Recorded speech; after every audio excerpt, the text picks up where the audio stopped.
Gue mau nanya sesuatu. Pernah nggak lo ngerasa ada seseorang di hidup lo yang bikin lo capek, tapi lo sendiri nggak tahu kenapa gitu? Kayak tiap kali lo ketemu dia itu energi lo udah habis duluan gitu. Terus tiap kali ngobrol ujung-ujungnya lo ngerasa salah dan di situ lo kayak ngerasa terbebani gitu. Tapi anehnya lo masih tetap stay di situ. Kalau lu pernah ngerasain itu, kemungkinan besar lu lagi berurusan sama sesuatu yang namanya racun atau toxic. Dan hari ini gue mau ngobrol dengan lu santai tentang apa sih itu toxic dan kenapa kita nggak pernah sadar akan hal itu. Dan kenapa banyak dari lu yang hidupnya masih diracuni tanpa disadari.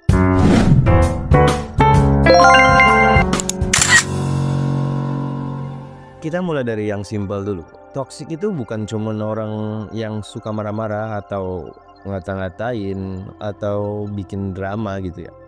Menurut communication expert Dr. Lilian Glass, toxic itu adalah perilaku yang bikin lu ngerasa kecil, terus ngerasa salah dan lu ngerasa nggak dihargai gitu. Dan itu terjadi berulang-ulang setiap kalinya ketika lu bertemu sesuatu dan ngerasa seperti itu gitu. Tapi gini, orang toksik itu nggak selalu kelihatan jahat. Dalam artian mereka tuh bukan di posisi jahat, bukan di posisi baik juga gitu. Kadang suaranya lembut, caranya halus, tapi efeknya tuh bikin kita sakit, nusuknya kebangetan gitu loh. Contohnya gini deh, ada teman lo yang bilang kayak gini, gue bercanda kok, jangan baper, lo tuh sensitif banget sih. Nah, lo pasti pernah ngalamin itu gitu loh. Yang katanya bercanda, tapi sedikit demi sedikit lo ngerasa kayak itu tuh bikin gue sakit banget gitu. Gue bakal ngasih tahu rahasianya kayak gini.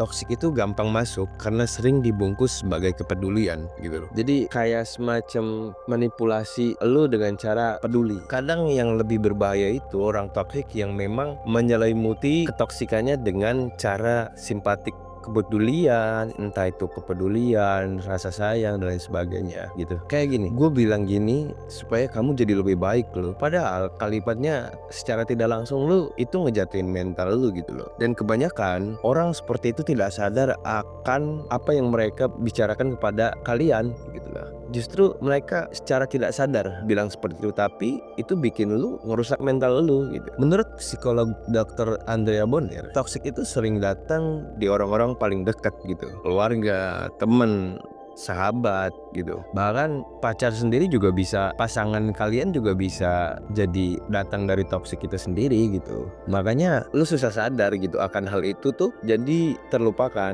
gitu. Coba diinget lagi, coba lu inget beberapa kali, beberapa banyak dari lu yang pernah ngalamin keluarga yang komentarnya seenaknya gitu. Entah itu ayah, entah itu ibu lu, bahkan kakak atau adik lu, bahkan orang yang tidak punya sangkut pautnya darah dengan lu, saudara, om, paman dan lain sebagainya, itu ngerasa dia punya komentar seenaknya, dia punya kendali atas hidup lu gitu. Bahkan pasangan yang selalu bilang ke kalian gue sayang, tapi secara tidak langsung mereka mengontrol atas hak kebebasan lu gitu. Bahkan temen yang selalu dibandingin hidup lu sama orang lain bisa jadi coba karena sudah kebiasaan lu anggap itu hal normal gitu, padahal itu toksik sendiri. Jadi mungkin saat ini kalian harus pintar-pintar memilah dan memilih akan hal itu gitu loh. Ada baiknya toksik, ada buruknya juga toksik. Gue pernah dapat cerita kayak gini dari salah satu teman-teman gue, dan gue yakin banyak dari lu yang relate atas hal ini gitu.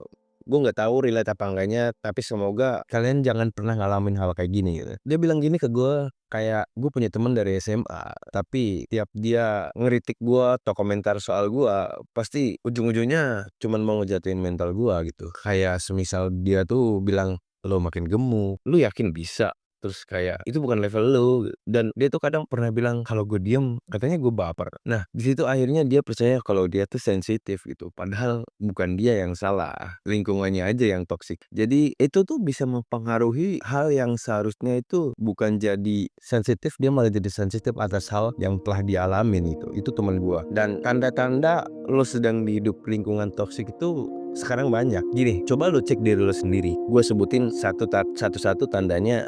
Kalau memang ada yang relate di lu, coba tulis di kolom komentar.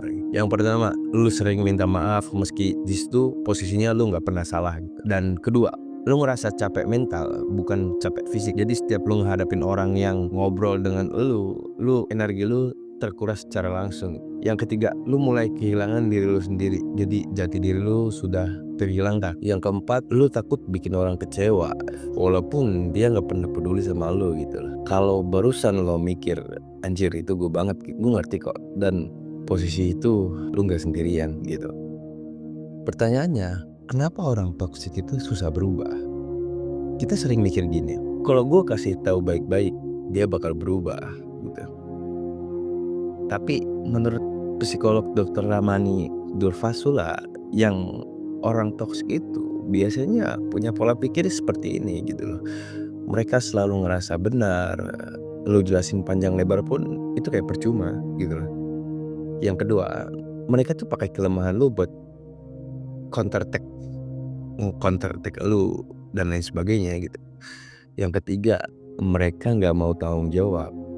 Kalau nggak nyalahin lo ya main jadi flank victim gitu. Ya dia jadi korbannya. Makanya ngobrol baik-baik sama orang toksik itu kadang bukan solusi gitu loh. Tapi malah bikin lu drop dan energi lu terkuras habis-habisan di situ. Terus harus gimana gua?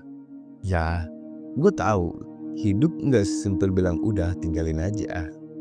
Jadi mungkin gue bisa kasih secara realistis hal yang paling bisa lu hindari gitu. Pertama, coba lu kenali polanya terlebih dahulu. Jangan kejebak dengan kata-katanya yang penuh penuh drama. Terus jangan kejebak dengan kata-kata manisnya. Bikin batasan buat diri lu sendiri gitu loh.